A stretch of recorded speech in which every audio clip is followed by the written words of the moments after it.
오늘은 성령 설명이라는 제목으로 주일 메시지를 전하겠습니다.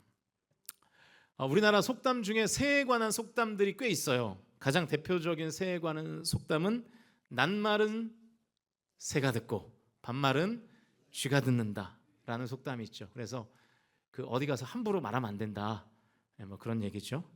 여러분, 제 욕 어디 가서 함부로 하시면 안 됩니다. 제 귀에 다 들려요. 심지어 다른 교회 누구랑 했는 것도 다 들어본 바는 없지만 네. 나는 새도 떨어뜨린다라는 속담도 있습니다. 그러니까 무슨 얘기냐면 나는 새를 떨어뜨릴 만큼 무소불위의 권력을 가진 사람을 빗대어서 표현하는 속담이죠. 새에 관해서 가장 많이 회자되는 속담은 아무래도 일찍 일어나는 새가 벌레를 잡는다, 이런 속담이겠죠. 그러니까 부지런한 사람이 성공할 수 있다는 거 아니겠어요? 근데 여러분, 이 속담을 잠이 많은 젊은 세대들은 되게 싫어해요. 왜냐면 아침에 자야 되는데 일어나라 그러니까. 그래서 청년들은 이 속담을 이렇게 비틀기도 하죠. 일찍 일어나는 새가 피곤하다, 이렇게. 그렇죠. 일찍 일어나면 피곤하죠. 네. 제가 왜 설교를 시작하면서 새 이야기를 하냐면 제가 최근에 읽은 책 중에 이 새에 관한 격언을 보게 되었는데요. 너무 인상적이었기 때문이에요. 여러분은 다 지식이 많으셔서 이미 다 알고 있는 한자어인지는 모르겠지만 저는 처음 보는 한자어였어요. 아마 우리 한자 선생님이신 우리 송정희 장로님은 익히 알고 계신 한자겠죠. 이런 한자 문장이었습니다. 보여주시면 활조식충 사조충식. 사조 참치가 아니고 충식입니다. 살아있으면 새가 벌레를 먹지만 죽으면 벌레가 새를 먹는다. 제가 굉장히 감명을 많이 받았어요. 여러분은 별로 감명 안 하시는 것 같네요. 이미 다 알고 계셨습니까? 알고 있는 분 나와서 한번 써보세요. 모르시면서 감동을 안 하시네. 되게 유치하죠, 제가. 활조식충 사조충식. 살아있으면 새가 벌레를 먹지만 죽으면 벌레가 새를 먹는다. 이게 뭘 강조하는 격언이겠어요? 살아있어야 된다는 거죠.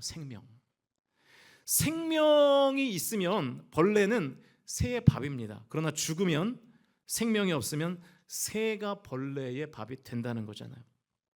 제가 지난 주간에 독서 중에 이 한자 격언을 발견하면서 제가 무릎을 쳤어요. 성도인 우리가 세상에 밥이 되는 이유가 바로 여기에 있는 거구나. 영적 생명이 없기 때문에 우리가 세상에 밥이 되는 거구나. 영적인 생명이 없으니까 살았다 하나 죽은 자처럼 사니까 세상의 유혹과 시험에 퍽퍽 나가 떨어지는 거예요. 예수 그리스도의 생명력을 가지고 선한 영향력을 발휘하지 못하는 것입니다. 그래서 한 주간 기도하는 시간을 가지면서 오늘 좀 이 영적인 생명, 더 구체적으로 말하면 좀 성령에 대한 이야기를 좀 하기로 마음을 먹었습니다. 왜냐하면 성령으로 살아야 영적 생명이 충만해지는 거거든요. 그래서 오늘은 성경적으로 좀 성령을 설명해 보려고 합니다. 그래서 오늘 설교의 제목이 성령 설명이에요. 제가 예전에 수요예배 때 이 주제 파악 시리즈를 설교하면서 성령론을 잠깐 다뤘었습니다. 오늘은 조금 다른 시각으로 성령에 관한 이야기를 좀 해보려고요. 일단 여러분, 영적 생명은요, 거듭남을 통해서 얻게 됩니다. 그런데 이 거듭난다라는 표현을 우리가 조금 잘 해석할 필요가 있어요. 잘 해석하려면 요한복음 3장으로 가야 되는데 3장 3절 말씀 같이 읽어보겠습니다. 시작. 예수께서 대답하여 이르시되 진실로 진실로 내게 이르노니 사람이 거듭나지 아니하면 하나님의 나라를 볼 수 없느니라. 예수님 분명하게 말씀하시기를 사람이 거듭나지 않으면 하나님의 나라를 볼 수 없대요. 그러니까 거듭나지 않으면 천국 못 간다는 거예요. 교회 아무리 오래 다녀도요, 그 성도가 거듭나지 않으면 하나님 나라, 천국 못 간다는 것입니다. 그래서 설교의 이 부분을 타이핑하면서 저절로 기도가 되더라고요. 잠깐 기도했습니다. 하나님, 우리 교회를 다니는 모든 성도들 거듭나게 하셔서 하나님 나라를 보게 하시고 하나님 나라에 들어가게 해 주시옵소서. 왜냐하면 예수님이 분명하게 이렇게 말씀하신 거예요. 교회 30년 다닌다고 하나님 나라 들어가는 거 아니라는 거예요. 심지어 목사고 장로고 상관없다는 거예요. 권사여도 거듭나지 않으면 하나님 나라 못 들어간다는 거잖아요. 여러분, 직분은요 사실 하나님이 세우시는 것이지만 사람을 통해서 세우는 것이기 때문에 그 사람의 신앙을 정확하게 못 보고 세울 수도 있습니다. 그러니까 담임 목사로서 기도할 수밖에 없는 거예요. 정말 사랑하는 우리 성광 공동체에 속한 모든 성도님들, 부디 제발 거듭나셔서 천국, 하나님 나라에 들어가실 수 있기를 주님의 이름으로 간절히 축원드립니다.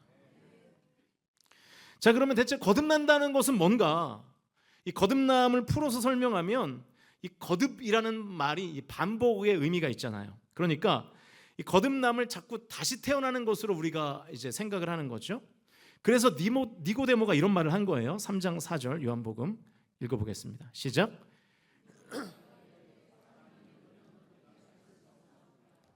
두 번째 모태에 들어갔다가 날 수 있사옵나이까. 예수님이 니고데모에게 천국에 가려면 하나님 나라를 보려면 거듭나야 된다고 선언하시니까 니고데모가 아니 어떻게 사람이 다시 뱃속으로 들어가서 다시 태어날 수 있습니까? 라고 지금 반문하는 거예요. 그러니까 이 거듭남, 다시 태어남을 born again으로 생각하니까 자연스럽게 이런 질문이 생길 수밖에 없는 거죠. 사실은 니고데모가 오해할 만했습니다. 왜냐하면 이 거듭이라는 단어의 원어 때문이에요. 이 거듭이라는 단어의 헬라어가 아노덴이라는 단어인데 실제로 다시라는 뜻이 있어요. 그러니까 니고데모가 다시 엄마 뱃속으로 어떻게 들어가냐는 말을 하는 것이 자연스러운 것입니다. 그런데 이 아노덴이라는 단어에는 또 다른 뜻이 있는데 위로부터라는 뜻이 있거든요. 위로부터. 예수님은 위로부터라는 의미로 아노덴이라는 단어를 쓰셨는데 니고데모는 다시라는 의미로 받아들인 거예요. 그래서 예수님이 또 다시 설명해 주시죠. 3장 5절 읽어보겠습니다. 시작. 예수께서 대답하시되 진실로 내게 이르노니 사람이 물과 성령으로 나지 아니하면 하나님의 나라에 들어갈 수 없느니라. 여기에 성령이라는 단어가 등장하는데 위로부터 받는 거잖아요. 성령은. 그러니까 위로부터의 태어남을 지금 말씀하고 있는 것이죠. 그러니까 물과 성령으로 거듭나지 않으면 하나님 나라에 들어갈 수 없다는 거예요. 여러분, 간절히 소망하기는 오늘 이 시간에 물과 성령으로 거듭나는 은혜가 있기를, 그래서 하나님 나라 천국을 저 여러분 모두가 경험하게 되시기를 주님의 이름으로 축원드립니다. 네. 오늘 설교의 제목에 설명이라는 단어가 들어가 있어서 오늘 좀 설명이 많은데요.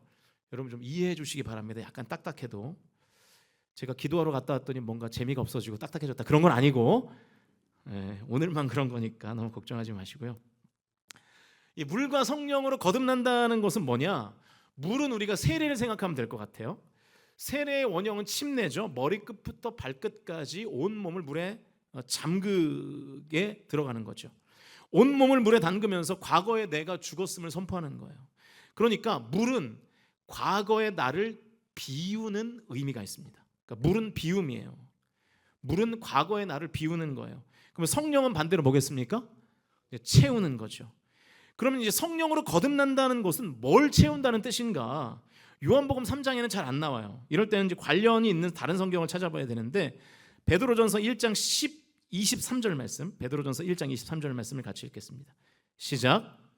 너희가 거듭난 것은 썩어질 씨로 된 것이 아니요 썩지 아니할 씨로 된 것이니 살아있고 항상 있는 하나님의 말씀으로 되었느니라. 거듭남, 이 아노덴을 언급하면서 거듭남이 어떻게 가능하다고요? 하나님의 말씀으로 가능하다. 그러니까 이것이 요한복음 3장 5절과 이제 등치되는 건데요. 그러니까 성령이 뭐냐면 성령은 다른 게 아니라는 거예요. 하나님의 말씀인 거예요. 여러분, 그래서 성령을 좀 오해하시면 안 됩니다. 성령을 무슨 에너지라고 생각해요. 대부분의 한국교회 성도들이 그래요. 성령은 비인격적인 어떤 능력이 아닙니다. 성령은 하나님 자체이시고 인격적인 하나님의 말씀인 것입니다. 물론 이 하나님께서 능력을 행하시죠. 그래서 성령의 능력을 행하시는 것이지 성령 자체가 능력의 전부는 아니라는 것입니다. 그래서 이렇게 잘못된 사역을 하는 많은 이 사람들이, 특별히 이제 신사도라고 불리는 이 많은 사람들이 이 성령을 무슨 에너지처럼 여겨서 자꾸 이렇게 행하려고 하는 그런 일들이 많죠. 잘못된 것입니다. 자, 그러면 다시 설교의 서두에서 말씀드렸던 이 한자 격언으로 돌아가 보면 활조식충 사조충식, 살아있으면 새가 벌레를 먹지만 죽으면 벌레가 새를 먹는다. 그러니까 생명이 중요한 거라고 말씀드렸잖아요. 우리가 세상을 밥으로 여기지 못하고 세상의 밥이 되는 이유가 바로 영적 생명이 온전하지 못하기 때문인데, 왜 영적 생명이 온전하지 못하느냐? 성령의 충만함이 없기 때문에 그런 것입니다. 성령은 하나님의 말씀이라고 했으니까 하나님의 말씀이 내 안에 충만해야 우리가 성령의 은혜를, 성령의 일하심을 경험하며 사는데, 우리가 교회는 다녀도 하나님의 말씀이 내 안에 가득해 있지 않은 거예요. 그러니까 세상을 밥으로 여기지 못하고 세상의 밥이 되는 것입니다. 살았다 하나 죽은 믿음을 가지고 우리가 신앙생활을 하는 거예요. 여러분, 왜냐하면 나의 능력으로, 나 개인의 어떤 개인기로는 세상을 이길 수가 없거든요. 나라는 존재는 약하잖아요. 나는 정말로 강합니다 이렇게 생각하는 분 계세요? 없잖아요. 그래서 내 힘으로 세상을 이기겠다고 말하는 사람만큼 바보스러운 사람이 없는 거예요. 우리가 여러분 얼마나 연약합니까?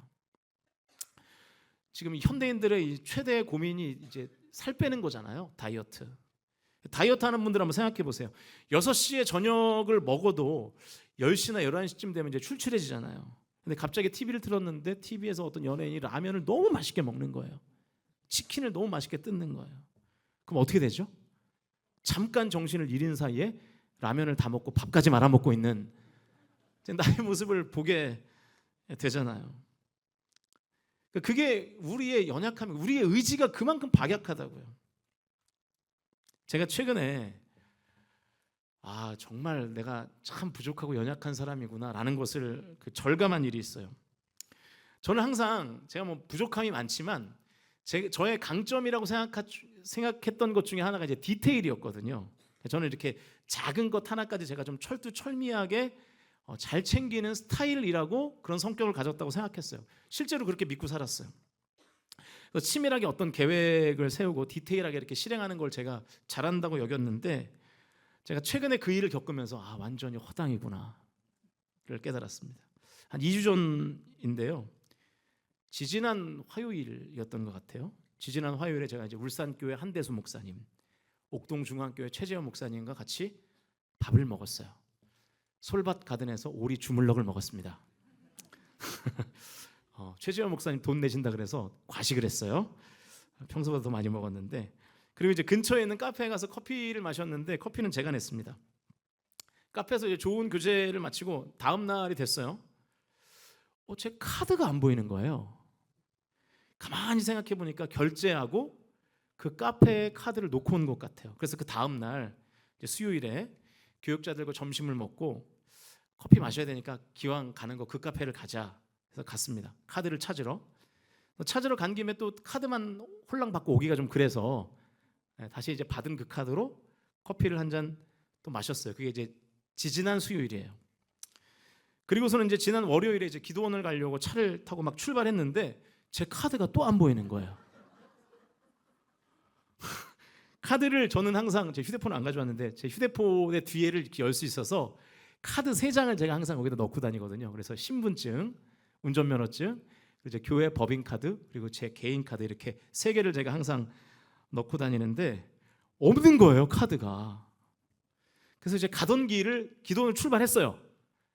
아마 그 옥동을 넘어서 이제 IC를 막 타기 직전이었는데 가던 길을 다시 돌아와서 집으로 왔습니다. 집을 다 뒤졌는데 없어요. 그래서 이제 교회를 가려는 찰나에 아내한테 전화가 와요. 그래서 전화 가서 받았더니 그 카드가 또 그 카페에 있다는 거예요. 알고 보니까 카드를 찾으러 그 카페에 갔잖아요. 그래서 이제 카드를 돌려받고 그 카드로 다시 결제를 했는데 또 제가 안 가져온 거예요. 얼마나 한심하던지. 기도원을 가다 말고 이제 또 이제 카드를 안 찾고 기도원을 가기가 좀 찝찝하니까 다시 이제 그 카드를 찾으러 그 카페에 갔습니다. 그 카페 이름은 이제 병영성에 있는 파라안이라는 카페인데 다시는 그 카페 못 갈 것 같아요. 이제 그 직원이 저를 보면서 되게 한심한 듯이 김승민 씨 맞죠? 막 이러는데 얼마나 창피하든지. 왜냐면 지난번에도 그분이 저한테 그 카드를 줬거든요. 제가 너무 수치심을 느껴가지고 제가 웬만하면 테이크아웃이라도 해서 왔을 텐데 너무 수치심을 느껴서 얼른 카드만 받고 도망 나왔습니다. 제가 이 사건을 제가 경험하면서 이게 정말 연약하구나. 여러분도 비슷한 경험 다 해보시지 않았습니까? 전화하고 있으면서 휴대폰 찾지 않으셨어요? 안경 끼고 있으면서 안경 찾지 않으셨습니까? 제가 아는 어떤 분은 이렇게 우리가 눈이 가려울 때 막 눈을 긁잖아요. 근데 안경 낀 줄 모르고 안경 위로 막 눈을 긁으시더라고요. 뭐 그런 분도 계시던데. 그러니까 여러분 우리가 다 연약해요. 그래서 나의 힘으로는 세상을 밥으로 여기고 먹을 수가 없어요. 나의 힘으로만 싸우면 세상의 밥이 되는 거죠. 여러분 우리가 성령의 충만을 입어 성령으로 살아야 세상을 이길 수 있다는 것을 믿으실 수 있기를 주님의 이름으로 축원드립니다. 오늘 본문이 이사야서 11장이 지금 그 얘기를 하고 있는 거예요. 11장 1절 말씀 같이 읽어보죠. 시작. 이새의 줄기에서 한 싹이 나며 그 뿌리에서 한 가지가 나서 결실할 것이요. 이사야 11장 앞부분은 메시아를 예언하는 장면인데요. 메시아 그러니까 그리스도죠. 예수님께서 이새의 줄기에서 태어날 것이라는 예언입니다. 근데 여러분 좀 이게 성경을 조금 아는 분들은 이상하다는 것을 느낄 거예요. 왜냐하면 이새가 누구냐면 다윗의 아버지거든요. 그러면 메시아가 그리스도가 다윗의 줄기에서 날 것이라고 해야 사실은 더 맞지 않겠습니까? 왜냐하면 다윗이었으면 유명하잖아요. 골리앗을 쓰러뜨린 장본인이고 왕이잖아요. 이스라엘 사람들이 가장 부러워하는 왕이 다윗이거든요. 그런데 왜 하필 이새냔 말이죠. 메시아를 예언하면서 다윗이 아니라 이새를 언급한다는 것은 메시아가 약한 가문에게서 나오게 될 것이라는 뜻입니다. 여러분 이새의 아버지가 오벳이거든요. 오벳의 어머니가 누군지 아세요? 룻입니다. 룻은 모압 사람이었어요. 이방 여인이었어요. 그러니까 우리로 말하면 이새는요 다문화 가정이에요. 편견의 대상이죠. 그런데 이렇게 약한 가문에서 메시아가 나온다는 선언을 이사야가 지금 하고 있는 것입니다. 좀 전에 읽은 말씀에 이새의 줄기에서 한 싹이 난다 이렇게 표현하고 있는데요. 여기서 말하는 이 싹이 히브리어로 넷제르라는 단어인데 작고 연약한 가지라는 뜻이에요. 이 넷제르라는 단어가 신약으로 넘어오면 이제 나사렛이 되는 거예요. 나사렛. 그래서 나다나엘이 나사렛에서 무슨 선한 것이 나올 수 있느냐라고 말한 이유가 있어요. 나사렛 이 넷제르라는 동네가 아주 볼품없고 연약한 동네였거든요. 그러니까 이새의 줄기에서 난 싹이라는 것 자체가 보잘것없는 가문이라는 뜻입니다. 연약하다는 거예요. 그런데 그 연약한 가문에서 메시아가 탄생한다는 거예요. 근데 어떤 방식으로 탄생하느냐 2절입니다. 읽겠습니다. 시작. 그 위에 여호와의 영 곧 지혜와 총명의 영이요 모략과 재능의 영이요 지식과 여호와를 경외하는 영이 강림하시리니. 이 연약한 가문에 여호와의 영 그러니까 성령이 임하면 그 연약한 가문에서도 메시아가 탄생한다는 것입니다. 왜냐하면 그 여호와의 영이 지혜와 총명의 영이고 모략과 재능의 영이고 지식과 여호와를 경외하는 영이기 때문이죠. 그러니까 여러분 세상의 밥이 될 수밖에 없는 연약한 우리가 세상을 밥으로 먹을 수 있는 방법이 바로 이 여호와의 영 성령이라는 것을 믿으실 수 있기를 주님의 이름으로 축원드립니다. 혹시 여러분 어디가 지금 약하세요? 여러분의 인생에 연약한 부분이 어디입니까? 혹시 건강, 육체가 연약하십니까? 재정적인 약함이 있으십니까? 지혜와 지식이 부족하십니까? 혹은 부모가 연약하십니까? 자녀들이 연약한가요? 약함을 강함으로 바꾸시는 성령의 임재를 경험하실 수 있기를 주님의 이름으로 축원드립니다. 여러분 나의 약함을 한탄하지 마시고 그 한탄할 그 시간에 성령을 구하세요. 이 가운데 어떤 성도님들은 이런 질문을 하실지도 모르겠어요. 목사님, 저 예전에 성령 다 받았습니다. 저 예전에 뜨거운 성령님의 임재를 경험했어요. 근데 지금 저는 왜 이렇게 약하죠?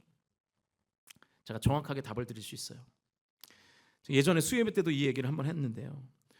여러분 성령 세례와 성령 충만은 완전히 다른 것입니다.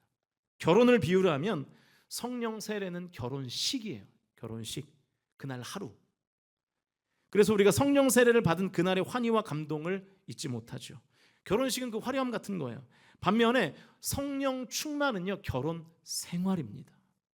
매일의 연속이에요. 화려하지 않아요. 전혀 특별하지 않습니다. 결혼 생활이 행복하게 지속되려면 부부가 함께 지내며 서로에 대한 의무를 다할 때 결혼 생활이 풍성해지는 거잖아요. 성령 충만도 마찬가지예요. 하나님은 나를 향해서 하나님의 의무를 다하시는 이 성령의 빛을 우리에게 계속 비춰주시는데, 그러면 나도 그 하나님의 빛에 반응하며 그리스도인으로서의 의무를 다할 때 성령 충만한 삶이 이어지는 거거든요. 성령 세례는요, 내가 할 일이 없어요. 하나님으로부터 그냥 위로부터 부어지는 거예요. 그러나 성령 충만은 나의 경건이 필요합니다. 경건 훈련이 필요해요. 성실한 예배와 말씀 묵상, 기도가 전제될 때 성령 충만한 삶을 누리는 것이죠. 그러니까 여러분, 성령 세례와 성령 충만을 오해하시면 안 됩니다. 여러분이 어느 시점에 받은 성령 세례를 가지고 지금을 사시면 안 되는 거예요. 성령이 충만하려면 예배, 기도, 말씀 묵상의 경건 생활이 필수입니다. 이게 전제되지 않으면 성령 세례 받은 성도가 성령 충만하지 않을 수 있습니다.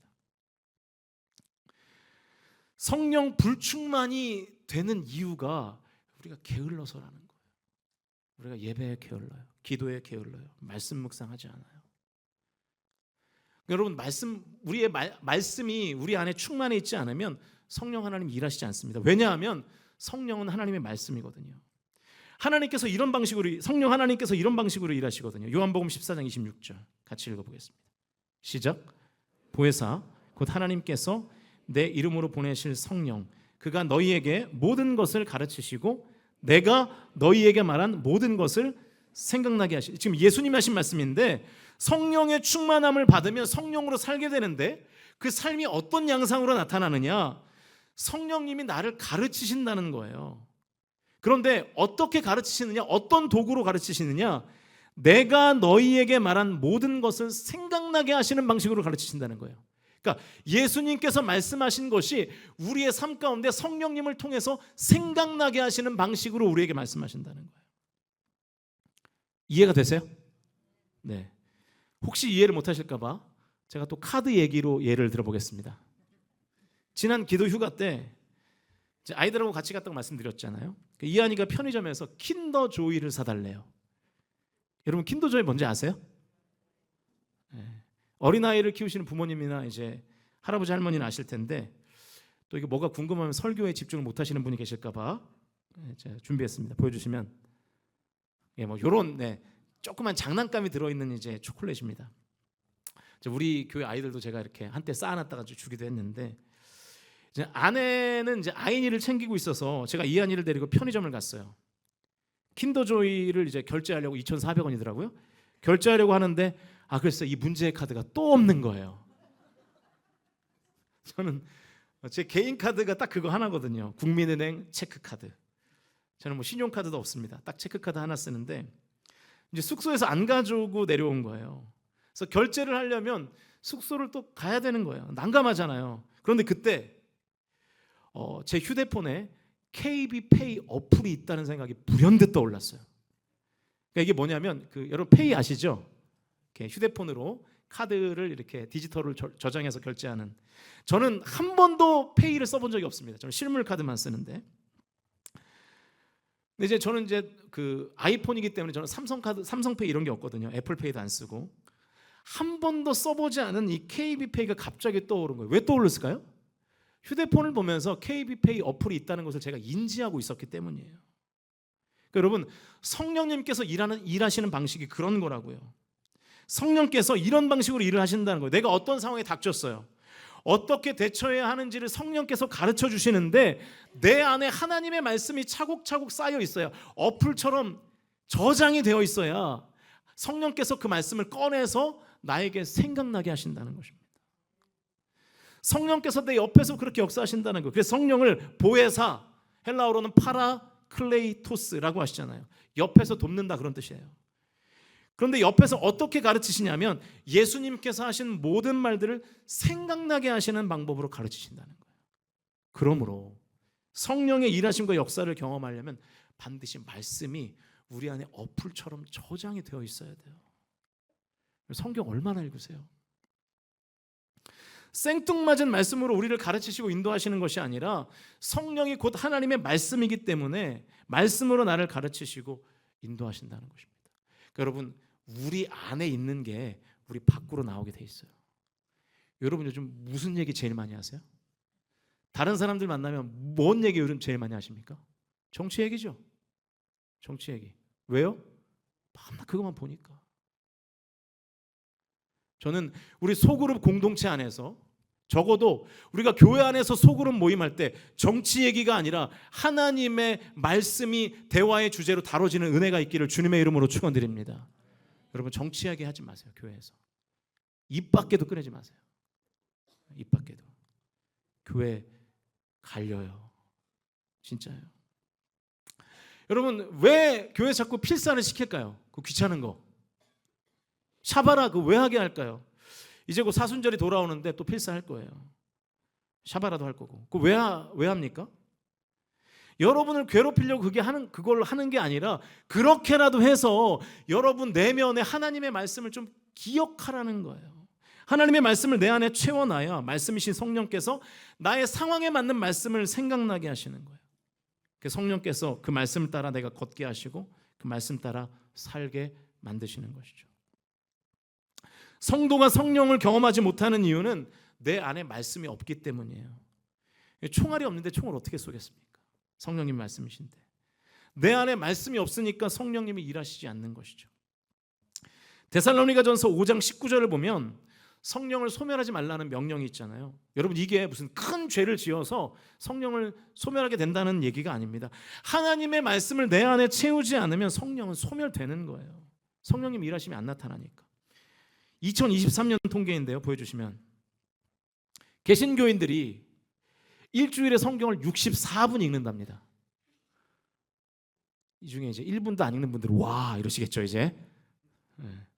되게 많이 읽는 것 같은데 일주일 하루로 나눠서 보면 하루에 9분 읽는 거예요. 9분.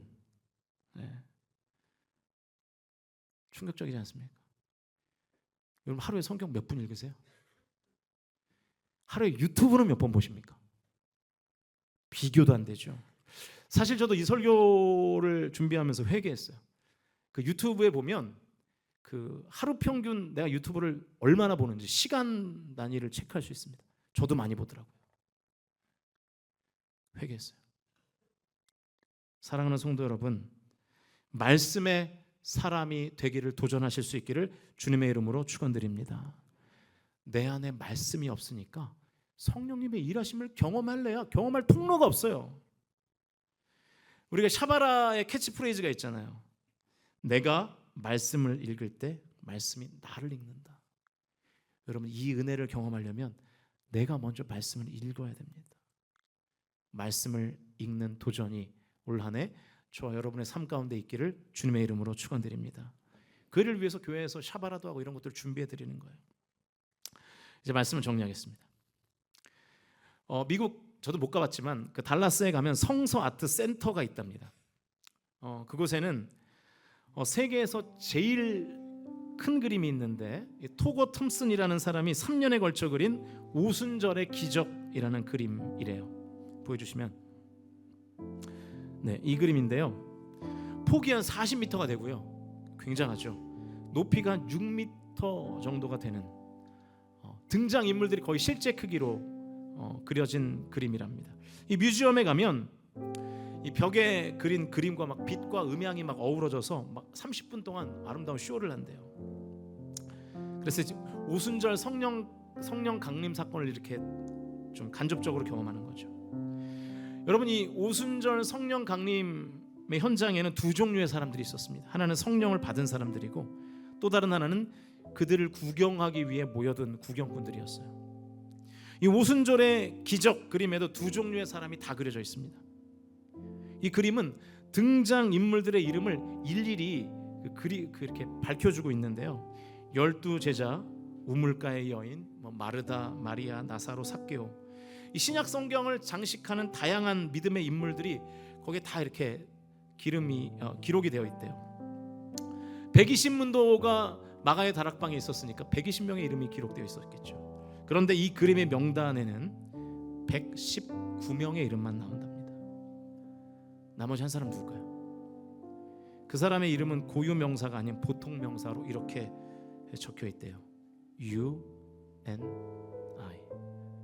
당신과 나. 그러니까 이 그림을 그린 화가는 자신과 그림을 관람하는 사람들도 120명 가운데 하나가 되기를 원했던 것입니다.